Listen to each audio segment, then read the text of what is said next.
Improvisation is a theatrical form that is really reliant on audience suggestions and some skills we're going to talk about, and it's basically the idea of creating something out of nothing, right?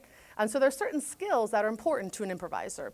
One of the skills that is important to us today that we're going to address is the idea of listening. What?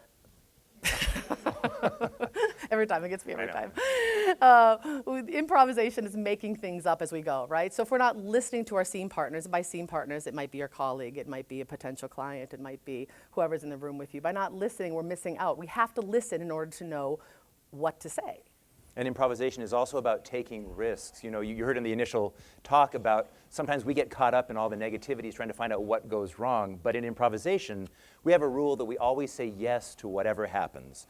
And we say yes, and then we say and. So we say yes to what's happening, and then we bring something of our own. And so when we call it, when we're improvising, as some of you might know, is that we jump into a scene. You know, we take a risk. Another skill important to an improviser is the idea of being present in the moment. Now, this is a skill that is harder for some of us, and it's tricky, right? Because we live our life very often in the past with regret or in the future with worry.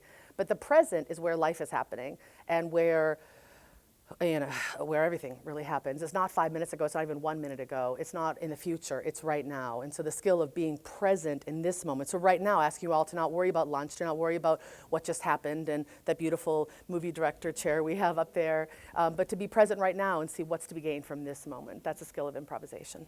Another rule of improvisation is we try to make our scene partner look as good as possible. Oh, thank you, Jim. Yeah. Which with Kim is very easy. Oh, thank you. We always say that we're in the best possible scene with the best possible partner in that moment. And like Kim was saying, improvisation is all about being in that moment. If you only have that moment, and that's really all we have, why not see it as the best possible situation and that you're working with the best possible person? And when we do this, in improvisation, our scenes take flight, our conversations are deeper, we have a lot more fun. And the last skill that we're going to mention that's important to us today is the idea of being authentic. I go and I do a lot of authentic leadership training in corporations, and the idea is being who you are, and that is the best person you can be. Nobody else can be that. What you can bring, who you are, is exactly what BDO needs and what the improv scene needs, authenticity. Yeah. And of course, you all know when you've been listening to a speech and you're getting some kind of rote presentation, or you're getting somebody who's just bombarding you with facts, and we all kind of turn off. But when somebody's telling a story, when somebody is really revealing themselves, like we did last night at dinner. Wait, what? Although anyway, we'll talk about that. Then we really do remember things. You know, we're really engaged. So perhaps not surprisingly, these same skills translate to the work you do, and that's what we're going to explore today. Okay, so what we're going to do is we're going to talk about how improvisation can help us communicate more clearly and more effectively.